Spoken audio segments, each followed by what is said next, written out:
So friends, let's start with the Red-Headed League's second and final part. लेकिन मेरी लाल बाल वाली स्कीम सफल नहीं हो सकी। पर मिस्टर होम्स, आपने मेरी योजना को कैसे जाना?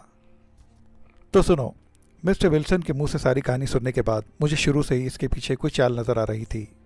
मुझे ऐसा लगा कि कोई ऐसा कारण ज़रूर है कि विंसेंट अर्थात तुम जॉन क्ले विल्सन को कुछ घंटों तक उनके ऑफिस से दूर रखना चाहते हो। मैं ये भी सोच रहा था कि ऐसी योजना भला कौन अपराधी बना सकता है। जब विल्सन ने मुझे तुम्हारे हुलिये के बारे में बताया तो मैं उसी समय समझ गया था कि ये तुम हो जॉन क्ले, क्योंकि कानों में ईयरिंग पहनने का तुम्हें बहुत शौक है। इस समय भी वो तुम्हारे कानों में हैं। फिर भी पूरी जानकारी जुटाने में मैं विल्सन के ऑफिस पहुंचा।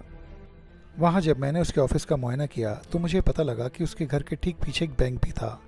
इस जानकारी ने मुझे सतर्क कर दिया, क्योंकि विल्सन ने मुझे बताया था कि तुम उसके ऑफिस के बेसमेंट में कई कई घंटे अपने फोटोग्राफी के शौक को भी पूरा करने के लिए जाते हो। मुझे एक खटका हुआ कि कहीं बेसमेंट से कोई सुरंग तो नहीं खोदी जा रही। मैंने तुम्हारे दरवाजे को खटखटाया। तुमने दरवाज़ा खोला। मैंने तुमसे कॉन्सर्ट में जाने का रास्ता पूछा।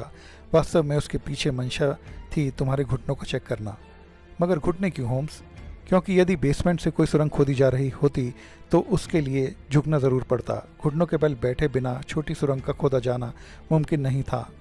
अगर तुम कोई बड़ी सुरंग खोद रहे होते तो उसे खोदने में बहुत समय लग जाता। ओह, मैंने देखा कि तुम्हारे घुटनों के पास से तुम्हारी ट्राउज़र कुछ मिट्टी से सनी थी। वह ज़मीन से रगड़ने के कारण ट्राउज़र थोड़ा उधड़ भी गया था।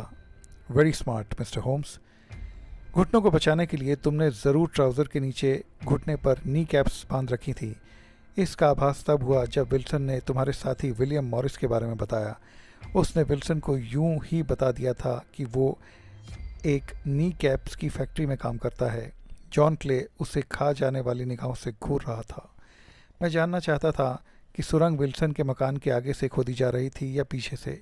यदि आगे से खुदाई के निशान मिलते तो मैं बैंक से अपना फोकस हटा लेता, क्योंकि बैंक विल्सन के मकान के पिछली तरफ था। ये जानने के लिए मैंने विल्सन के घर के आगे की सड़क को छड़ी से ठकठका कर देखा।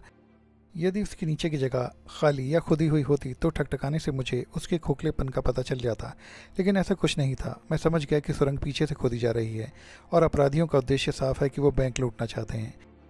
इसके बाद मैंने बैंक के मैनेजर और इंस्पेक्टर पीटर से संपर्क किया। उन्हें किसी अपराध के होने की आशंका से रूबरू कराया। इस प्रकार तुम आखिर कानून के शिकंजे में फंस ही गए। Mister Sherlock Holmes, bank manager आभार भरे शब्दों से बोला, मैं और मेरा बैंक आपका बहुत एहसानमंद हैं। हम आपके सहयोग को भूल नहीं सकते। लेकिन तुम्हें ये कैसे पता लगा कि हम आज ही बैंक में चोरी करने वाले हैं? जॉन क्ले पूरी तरह से आहत था। बहुत आसान था मिस्टर क्ले। जब तुम्हारी सुरंग खुद गई और लीग के ऑफिस को ताला लग गया और अगले दिन इतवार होने के कारण बैंक की छुट्टी भी थी, तो मैं समझ गया कि आज ही शायद बैंक में चोरी की जाएगी, क्योंकि अगले दिन छुट्टी होने से तुम्हें शहर छोड़कर जाने का समय मिल जाता। तुम सचमुच ब्रिलियंट हो मिस्टर शर्लक होम्स। यदि मुझे तुम्हारी ऐसी विलक्षण कार्य कुशलता का थोड़ा भी आभास हो जाता तो मैं इस चोरी को टालता तो नहीं, इसे करने की और भी जोरदार व जानदार योजना बनाता।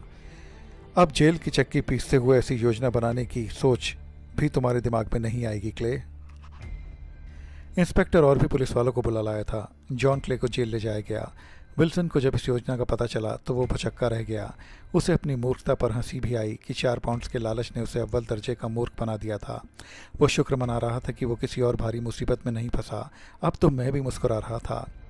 मुझे अपने रिवॉल्वर की गोलियां खर्च करने की ज़रूरत नहीं पड़ी थी, क्योंकि इस केस को ख़त्म करने में मेरे काबिल दोस्त शर्लक होम्स ने जितना दिमाग खर्च किया था वही काफ़ी था। तो फ्रेंड्स, ये थी story the case of the red-headed league की।